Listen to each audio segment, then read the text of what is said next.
Hey friends, I hope you're having a fantastic day. Welcome back to class. Today we're going to lecture over Archaic Greece. On Friday, if you missed class, we lectured over the Greeks before the Greeks, Mycenaean Greece and Minoan Crete. And I assigned some reading to sort of depict the relationship between Minoan Crete and Mycenaean Greece. So be sure to read Nathaniel Hawthorne's The Minotaur and narrate it and bring that narration to class on Friday. For today's lecture, we're going to look at Archaic Greece. So be sure to grab your notebook. Notes over this lecture are required. I will be checking for notes on Friday. So sharpen your pencils and get ready. I do recommend you increasing the playback speed of this video. I tend to hem and haw a little bit, and I apologize for that. But put it on 1.5, and I think it'll be a better experience for you. Let us begin. Archaic Greece covers the areas between, or the time span, rather, between 700 and 480 BC. The Persian Wars really end this period and begin the classical age of the Greek civilization. We're going to look at three areas of Archaic Greece, and they are going to illuminate what's going on here and build a foundation for the Greek civilization for us. First is going to be epic. We've already looked at this a little bit. Epic poetry, myth. We've already read something of epic poetry in the Epic of Gilgamesh, and the Greeks have their own epic as well, Homer and Hesiod, among many others. In Homer, we have the Iliad and the Odyssey. The Iliad I've summarized before in class. Let's go ahead and do it again. It is Helen, the wife of Agamemnon, king of Greece, king of Argos, a city-state in Greece. Helen has an affair with Agamemnon. Has an affair on Agamemnon with Paris, the prince of Troy. So Helen flees with Paris to Troy. Agamemnon calls up all his buddies and all the other city-states in Greece, Achilles being one of them, Odysseus being another, many other friends. They launch a bunch of ships, many men, up to Troy to lay siege to the city. It is a 20-year siege, climaxing in the fight between Achilles and Hector, the other prince of Troy. At the end of the Iliad, the Iliad finishes just like that, basically. The Odyssey opens up and includes a story about the Trojan horse, where we deduce that the Greeks built a gift for the Trojans, a Trojan horse, a big old horse. Well, it's a poisonous gift, because a bunch of Greek soldiers hid inside of this gift while the Trojans pulled it into their city. The Greeks exited the Trojan horse in the middle of the night and sacked the city, burned it up. In so doing, they burned the temple of Artemis, which we discussed in class. And Artemis was very angry and teamed up with Poseidon. And they both punished the Greeks on their way home for their desecration of their temples. Where we take a look at one man's return trip, Odysseus, returning from the Trojan War, that 20-year siege, back home. He faces many misfortunes and bad luck and storms and catastrophe, etc., until he finally makes it back home to be the hero and rescues his wife and son. That's Hesiod. That's Homer, rather, the Iliad and the Odyssey. And now we have Hesiod. He wrote or developed Works and Days, which is a really practical manual for the Greeks, and the Theogony, which is a very short story about the origins and genealogies of the gods of ancient Greece. The function of epic in the culture of Archaic Greece is etiological, which is a study of the origins of something. If you were to study the origins of America, you'd go back to Europe and look at the religious persecution in that day and the reason for the pilgrims to flee Europe and set up set up colonies that later became the 13 colonies, and you would develop from there. So for the Greeks, their ideology was myth. That is where they saw their origins, where they considered their roots to be. Their ethical and moral compass was founded with myth. So the origins of their ethics and their morals is myth. The Iliad, the Odyssey, etc. Their religious system was centered upon the Iliad and the Odyssey.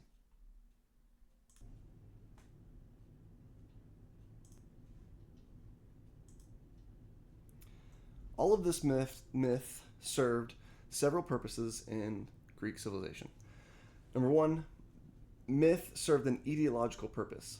Ideological is the study of origins. If you were to study the origins of America, you go to Europe, look at the religious persecution that people were facing back then.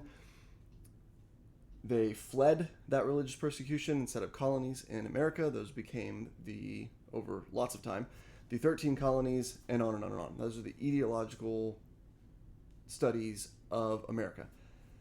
For the Greek mind, their ideology was myth.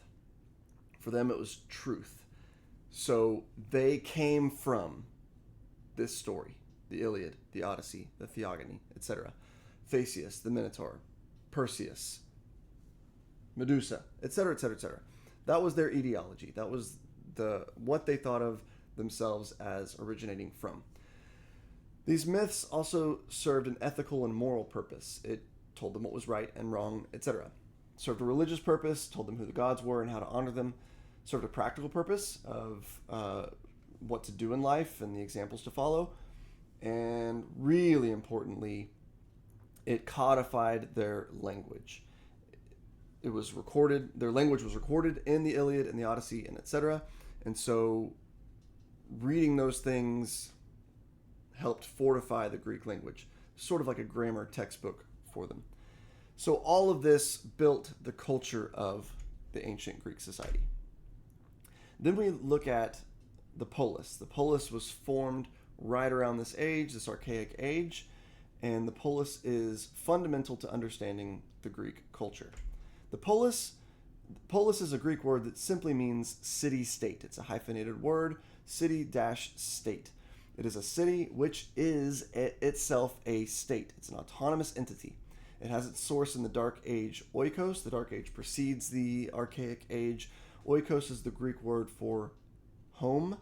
So home grew into a big tribe, a clan, which grew into a community, which grew into family clusters that would combine and consolidate and coalesce into these political bodies. These villages would grow into cities, and they would sustain themselves and govern themselves.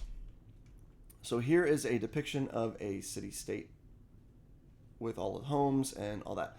Notice there's an acropolis, a mountain in the middle, where they put temple stuff and religious things, altars and such. Okay, so the polis never coalesced together into a nation. America is a nation of states. The Greek civilization is not a nation of cities. Each city is individual and autonomous. So these cities emphasized autonomy and separateness. They only unified in times of crisis, like the Persian Wars, which we'll get to.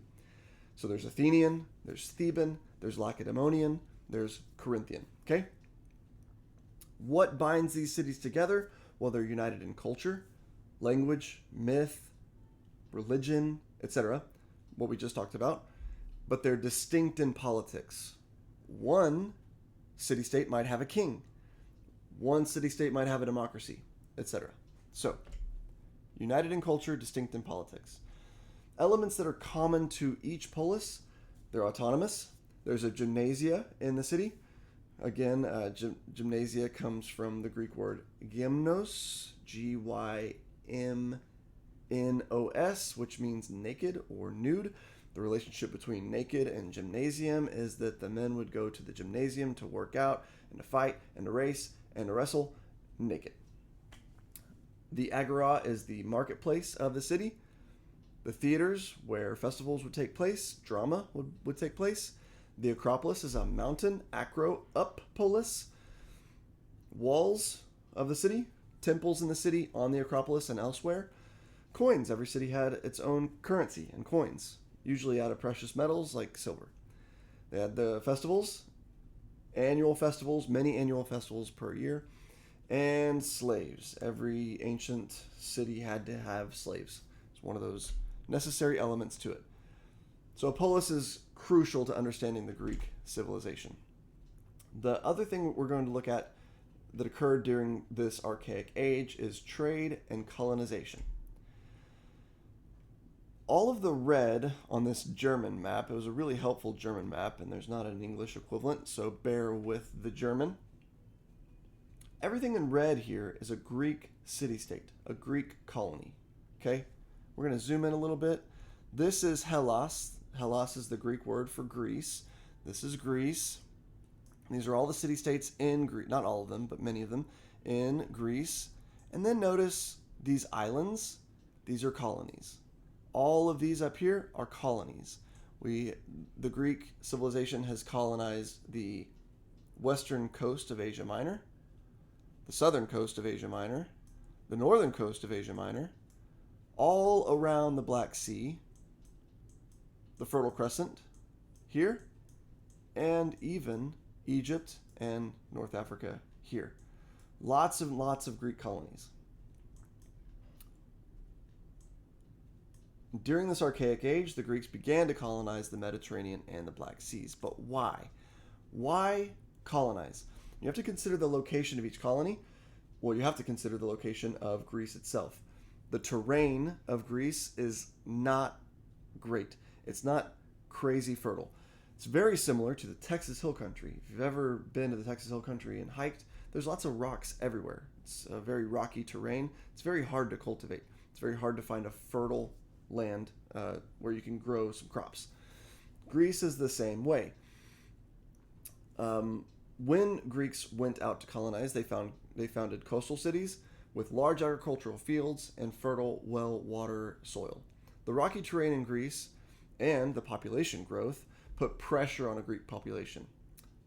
The Greek culture was one of primogeniture, which means the firstborn son would inherit the estate of the father, the whole estate. So what if that firstborn son had siblings? They were on their own.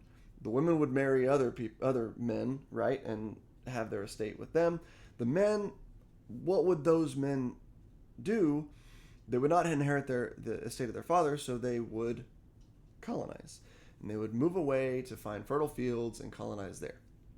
So that gave younger siblings little choice other than colonization. Colonization was also pressure relief for stasis. Stasis, another vocabulary word. Stasis is that state of equilibrium caused by equal balance of forces. What that means in Greek civilization is there's constant strife with city-states, constant competition, constant struggle. They're always butting heads. And so colonization was a pressure relief for that stasis, that competition, that struggle between each city-state.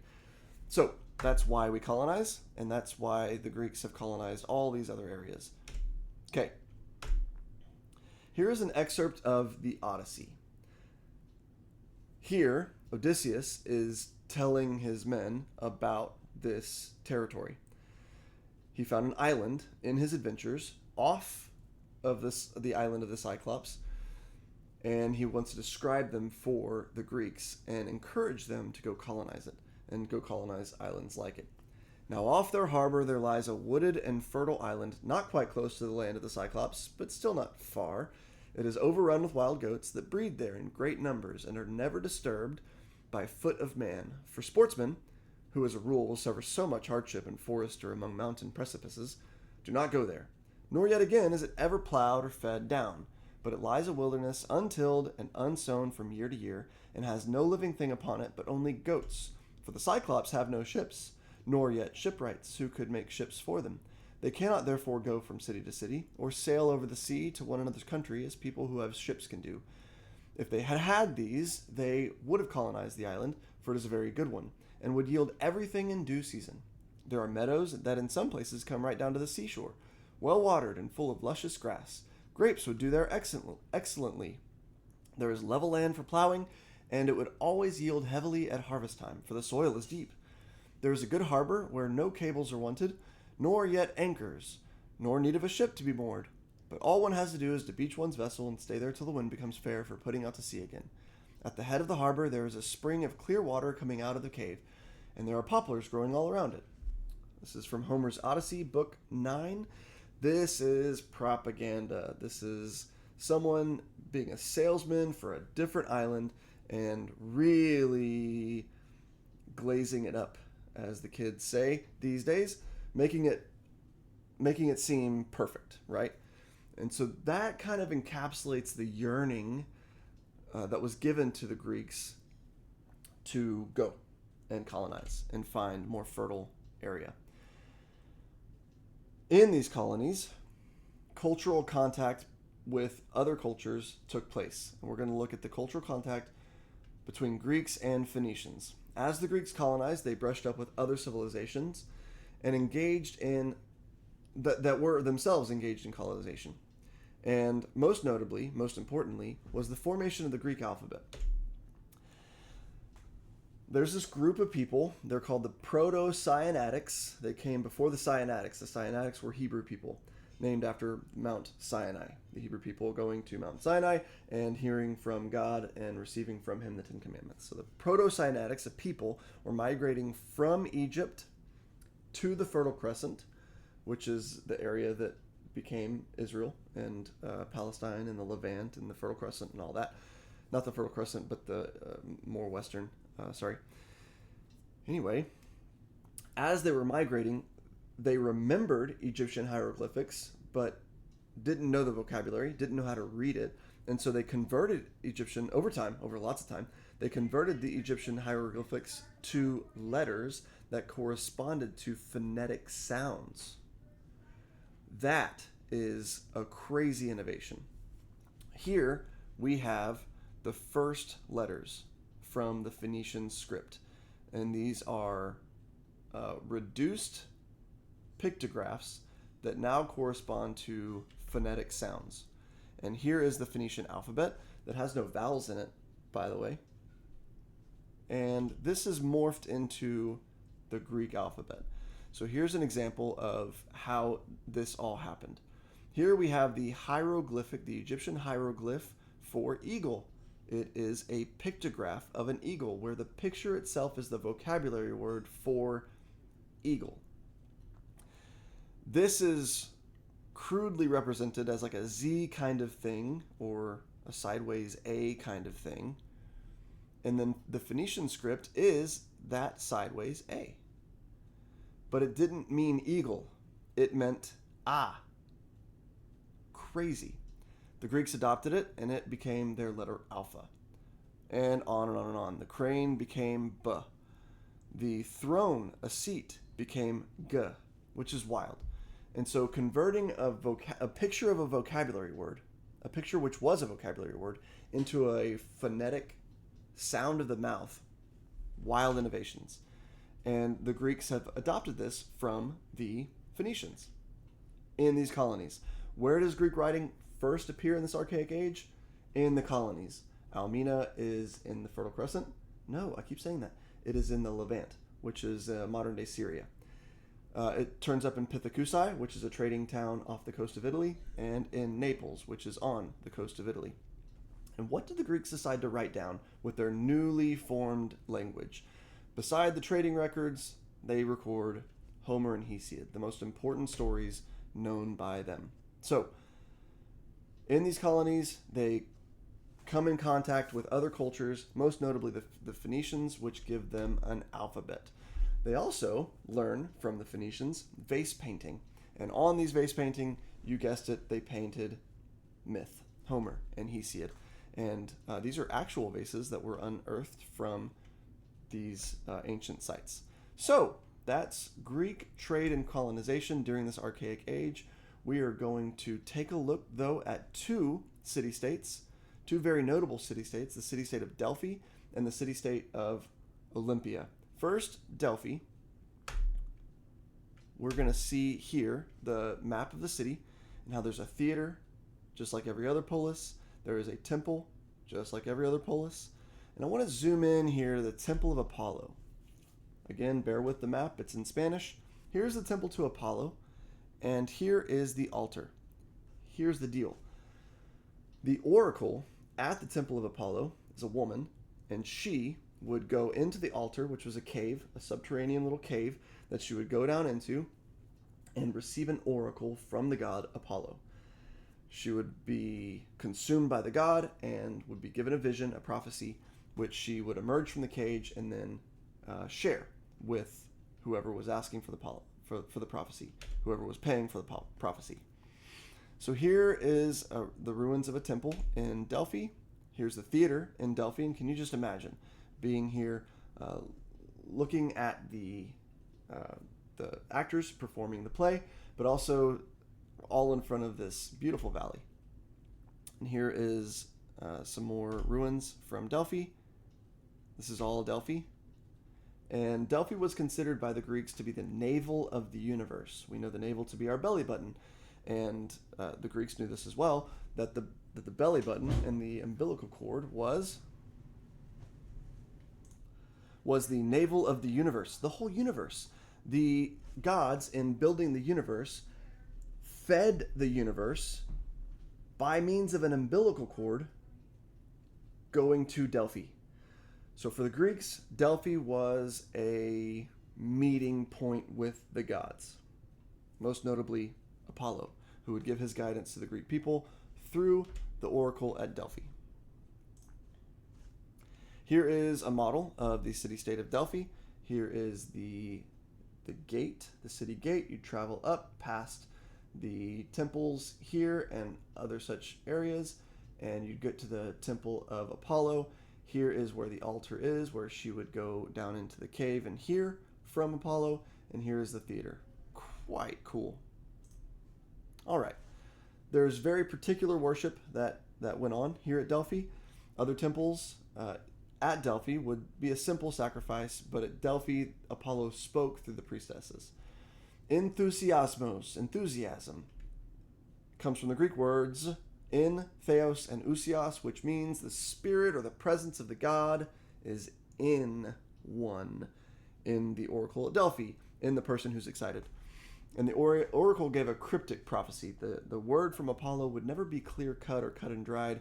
It would always have a cryptic meaning, and we'll look at that when we see the Persian Wars later. Delphi had incredible authority over the other Greek city-states because Delphi was neutral. The city-state was not tied or allied with any of the city-states like Athens or Sparta or Thebes or whoever. All of the city-states across Greece would consult the oracle. They would come, they would give a tribute to the oracle at Delphi and ask them a question of something that bothered them, some dilemma that they had. The oracle would then go consult with the god. She would be enthusiasmos. She would be taken up by the god and given some kind of prophecy, and then that would be communicated to the people asking for that prophecy. And so Delphi ended up judging and settling between disputes between city-states, also authorizing colonization. The city-state of Olympia hosted the Olympic Games. We know a lot about those, don't we? Well, they began in 776, not 667. 776 BC. They occurred once every 4 years, and they were pan-Hellenic. All of the Greek states would go to Olympia for these Olympic Games once every 4 years to compete against one another. They would here's some vase paintings depicting the contests. We have chariot racing here. We have horse racing. We have discus throwing, and we have boxing. Then we have some kind of track and field event. They're jumping over something, or long jump maybe. And then here down below, I don't know what this is. It doesn't look like a sport to me. Maybe spear throwing eventually, because he's got a spear in his hand, but he's not quite throwing it, so I'm not sure. Anyway, we have wrestling, and we have more chariot racing. So very, very, very, very fun. All right. Here's another picture of Olympia, or here is a picture of Olympia with its temples and its amphitheater and its track. Okay, it was primarily a religious sanctuary. It was the heart, inside of the heart of Olympia. The whole city was dedicated to Zeus, and there was a sacred truce at these Olympic Games, or in this very city. All strife would come to a pause while they went and consulted Zeus and paid homage to him in sport and games. So here's a map of the city. And here's the idea of agon. Agon is a Greek word which means struggle and strife. It is the root word of our word agony. There is struggle at the core of life. This is fundamental to the Greek philosophy. Struggle at the core of life. And the purpose for competing against one another, glory, fame. Olympia provided a venue and a parameter, like limits, for this struggle. And during these contests, the Greeks would model the mythical heroes of Odysseus or Achilles, Agamemnon, etc. So these two cities serve as a picture of Greek unity and competition. Olympia represents and unifies the spirit of conflict, agon, and competition among the Greeks. Delphi represents the spirit of unity among the Greeks, all being subordinate to the rule of the gods. So the Greek ethnic identity is to belong to a unified Greece by engaging in strife with one another. So that is a quick picture of Delphi and Olympia, these very, very important city-states. And that summarizes what went on during these 200 or so years before Persia invades. So next we will look at Sparta and Athens in class. Be sure you read Theseus and the Minotaur, finish up your narration, and bring it to class on Friday for a grade. Thanks, guys.